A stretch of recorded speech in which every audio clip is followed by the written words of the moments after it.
Hi everyone, in today's episode we're going to go through animal responses exam questions.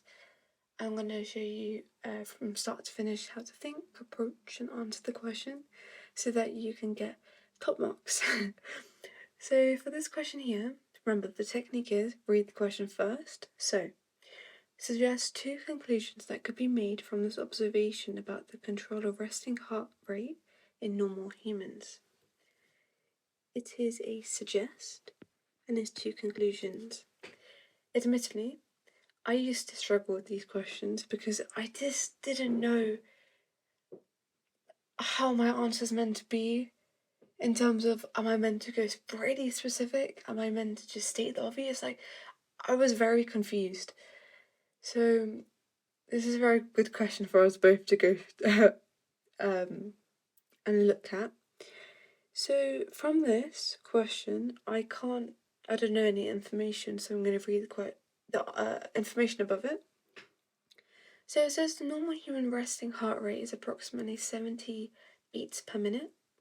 Cutting the parasympathetic nerve to the heart increases this to approximately 100 beats per minute.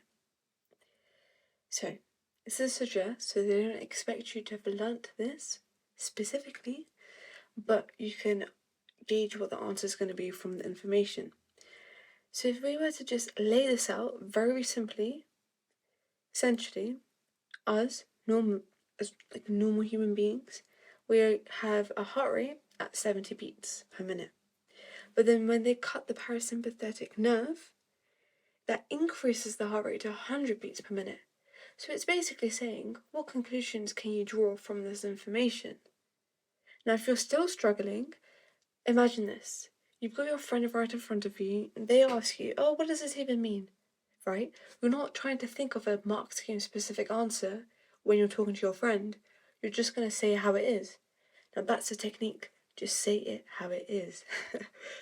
So here, immediately I can be like, well, the parasympathetic nerve reduces the heart rate because when they cut it out, the heart rate increased.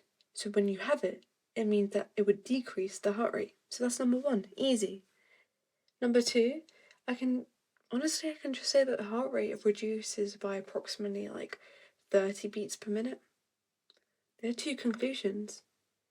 Another one you could say is that the heart rate is controlled by the nervous system, because we're talking about a nerve here.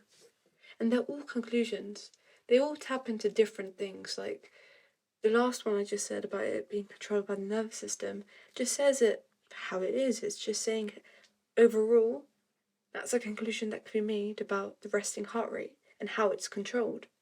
The one about, it reduces the heart rate by approximately 30 beats per minute, well, that is a conclusion that can be made because there's a difference between 100 and 70.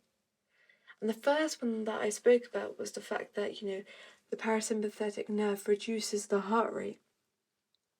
Well, yes, because when it's cut out, it would increase. So that means it has the opposite effect. These are all conclusions, and they aren't, you don't need to be intelligent to be making these conclusions.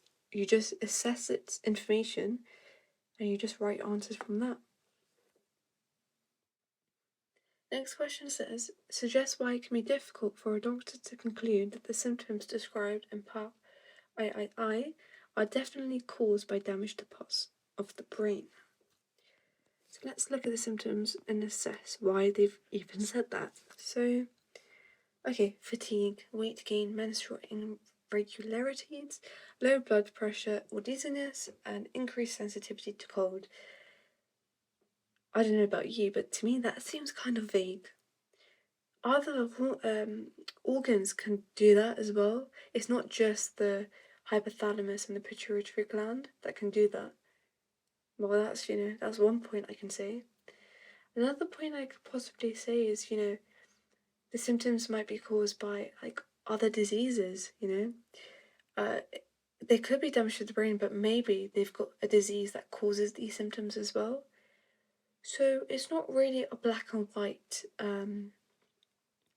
answer. It's just pretty much using your common sense and thinking, well, if one part of the brain or two parts of the brain are damaged, Does that mean that they are the only ones that can cause these symptoms? Well, no, that's silly. They're not. There's other things like disease. There could be a result of epigenetic factors. There could be other organs that cause similar symptoms as well.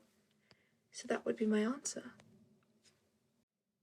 Okay, and that's the end of today's episode.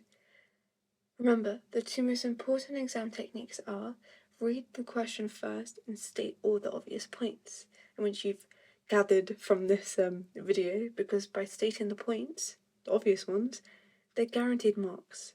So you might as well do it. Yeah, over to you. Try some questions and let me know how it goes.